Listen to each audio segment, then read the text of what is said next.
Good day, children. First of all, I welcome you all after a refreshing and rejuvenating summer vacation. I am very glad all of you are hale and hearty and keeping good health. I will recommend you all that you continue to take precaution and keep your health as the first priority. Nothing is more precious than life, so take care of yourself as well as your family. Now, I would want you all to pay attention to the oncoming classes. I will continue to post videos as earlier. And in addition to that, I will take 2 online classes per week in order to clear your doubts. I suggest that you go through the videos which I am going to upload a day before very thoroughly and note down all the doubts or queries on a sheet of paper. Now, having said this, I'll begin with the new lesson. This is the 5th chapter of your book and it is called Mole Concept and Stoichiometry. I'll first begin with explaining the meaning of the name of the chapter. The name is mole. Now, what exactly is a mole? Mole is actually just a quantity. It is a system of measurement. I'll begin with something which is very common, which you have all heard. Now, I think everybody knows what a dozen is. A dozen is just a group of 12 units. Whenever we are talking of 12 units, we refer to it as a dozen. Similarly, now we can have a dozen of boys, we can have a dozen of pencils, we can also have a dozen of desks or anything else. Now, just because they are dozen, does this mean that the mass of boys and the mass of a dozen pencils and the mass of a dozen desks will be the same? No. Dozen only refers to a group of 12 units. Units can be anything. But whenever there is a collection of 12 units, you call it a mole. You call it a dozen. Now similarly, mole. Whenever we have to count smaller particles like atoms, molecules, protons or electrons or anything, a collection of 6.023 into 10 raised to 23 particles are referred to as a mole. Once again, a collection of 6.023 into 10 raised to 23 particles is known as a mole. Now, just as we could have a dozen of anything, similarly we could have a mole of protons, we could have a mole of neutrons, say atoms, or maybe the molecules, or ions, or electrons, or anything. We could have a mole of anything. So, mole is only a counting unit or collection of particles. Now, 1 mole of proton, because it is a same number, and 1 mole of neutrons may not necessarily have the same mass. So, what is the relation between mole and mass?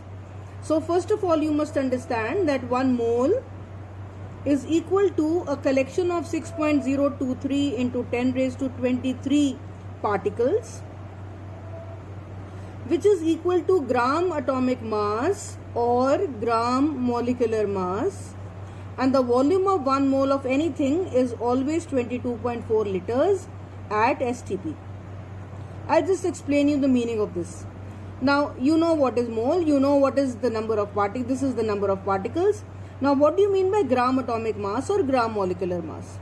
Now, before that in class 9, you have already studied about relative atomic mass and relative molecular mass. Now, what do you mean by relative atomic mass? I'll quote a simple example. Suppose your mom tells you to go to the market and buy 1 kg of sugar. Do you think you go and tell the shopkeeper to give you 1 kg and he gives you 2 handfuls of sugar, and will you pay him for 1 kg? No, you won't, because you are not sure that the quantity he has given is really 1 kg. So what will you do? How will you be satisfied?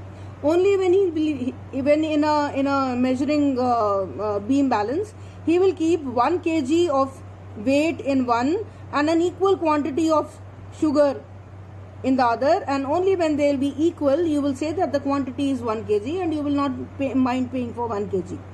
So whenever you have to measure anything, you need to have a standard mass, a standard weight. Now, do you think this weight varies if you want to measure? Say if you take 1 kg of rice, do you think the standard weight will vary? No, it won't. So this standard weight remains the same. You may measure anything. It may be sugar, it may be rice, it may be dal, it may be anything. But whenever you want 1 kg or if you want 5 kg, the weight has to be 5 times the standard of this. the standard weight, or if you want half a kg, the weight has to be half of that standard weight. So this is how you measure a thing. Okay, so he gives you 1 kg of sugar and you don't mind paying for 1 kg. Now, when you have to measure the mass of an atom, don't you think 1 kg is too big a unit to measure the mass of an atom or a molecule? So we need to have some standard which is in terms of an atom or a molecule only. Now, first of all, hydrogen was taken as the standard. There were two reasons for this. One, hydrogen is very light. The mass of hydrogen itself is 1. So it makes the calculation very easy. As many times any atom is heavier than hydrogen, that becomes the mass of that atom. For example, nitrogen. If you take a mass of nitrogen atom, I am talking of atom. The mass of nitrogen atom is 14 AMU. Why? Because it is 14 times heavier to mass of hydrogen. Or the mass of sodium atom is 23 AMU because it is 23 times heavier than the mass of hydrogen atom. So you are talking of the mass of an atom in relation to, this is the standard. Now, similarly, all masses, whatever, carbon, the mass is 12 because it is 12 times heavier as compared to the standard mass of hydrogen, which is taken as 1. Now, later on, the isotopes of hydrogen were discovered, and there was another hydrogen found whose mass was 2, another hydrogen whose mass was 3. Now, which of them should be taken as a standard was a conflict, and the scientists at that time could not reach to a particular conclusion why this only should be taken as a standard. So anyway, this had to be discarded. Later on, carbon was taken as the standard. Now, don't you think if the mass of carbon itself is 12, to have a mass of something as comparable as nitrogen, which is 14, it was relatively difficult. So in order to make things easy and to be able to relate it, take it almost to that of hydrogen, rather than taking the standard to be carbon 12, the standard was taken to be 1/12 of carbon atom. I'll repeat, the standard to measure the mass of an atom or the mass of the molecule was taken to be 1/12 of carbon atom. So the mass of nitrogen atom is 14 because it is 14 times heavier to 1/12 of carbon atom. The mass of sodium atom was 23 mu because it was 23 times heavier than 1/12 of carbon atom. So this became the new standard. But the problem arose when we discovered the isotopes of carbon also. But it is not wise to change the standard again and again. So that is why, in order to specify that which particular isotope are we talking of, carbon 12 was also specified in the definition. So now the mass of nitrogen is 14 because it is 14 times heavier than 1/12 of carbon taken as 12. What do you mean by taken as 12? That particular isotope of carbon whose own mass is 12. So this is how you define the relative atomic mass. What is the relative atomic mass of nitrogen? It is 14 AMU as compared to 1/12 of carbon atom taken as 12. Similarly, what is the relative molecular mass? Obviously, we are talking of a molecule now. So take, say, nitrogen molecule. Mass of nitrogen molecule is 28 AMU because it is 28 times heavier than 1/12 of carbon atom taken as 12. Now, this was regarding relative atomic mass and relative molecular mass. When relative atomic mass and relative molecular mass are expressed in grams, you call it gram atomic mass in case of an atom and gram molecular mass in case of a molecule. So what is the gram atomic mass of nitrogen? 14 grams. What is the gram molecular mass of nitrogen molecule? 28 grams. There are no conversions required. We don't have to calculate or multiply or divide or anything. We just convert it. It is just expressed in terms of grams. That is all. So the gram molecular mass of nitrogen molecule is 28 grams and gram atomic mass of nitrogen is 14 grams. So what is the gram atomic mass of sodium?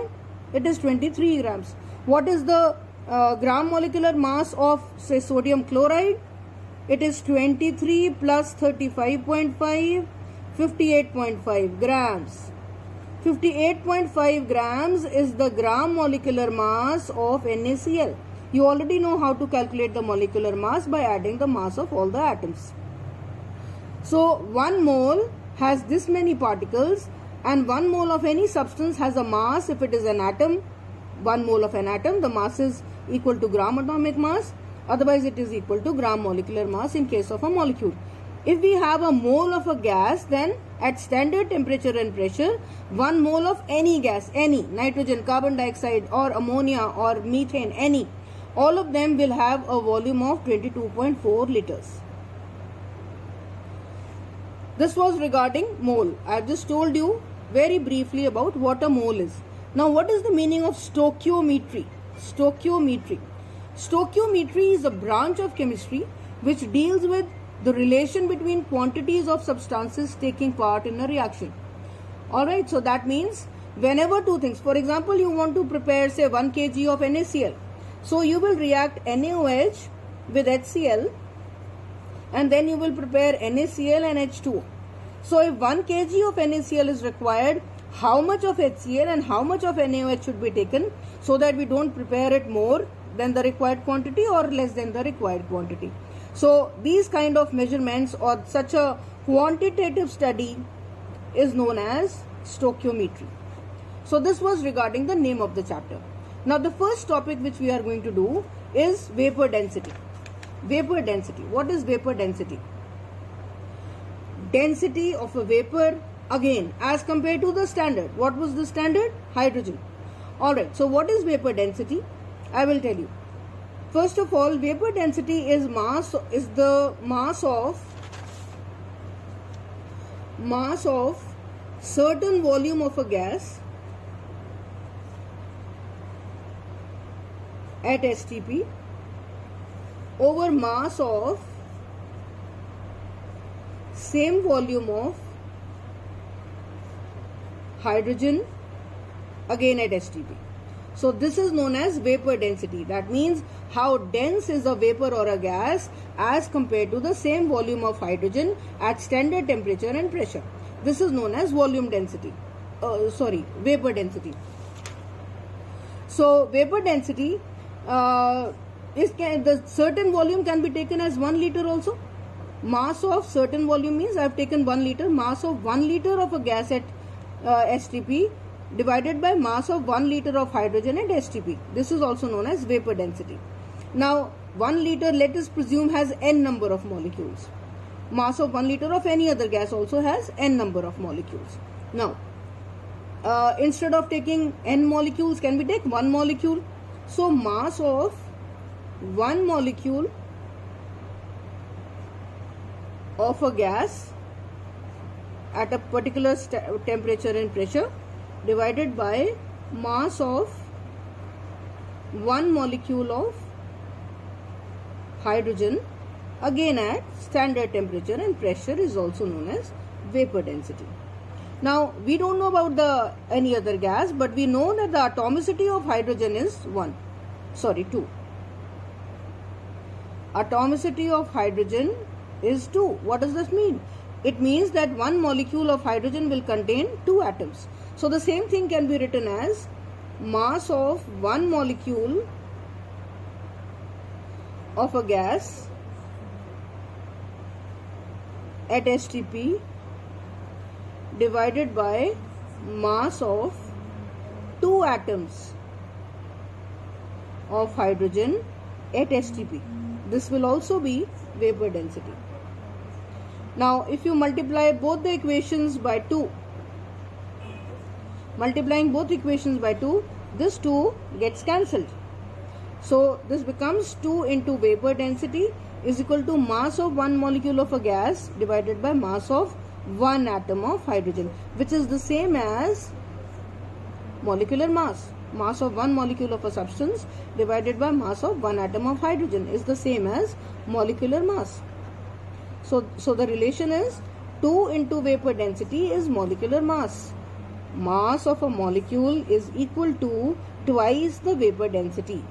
This is a very important derivation or a very important fact which you have to keep in mind. We shall do more numericals based upon vapor density and molecular mass in the next class. In the meantime, you revise all this, and wherever there is a problem, please write it on a paper and then ask me.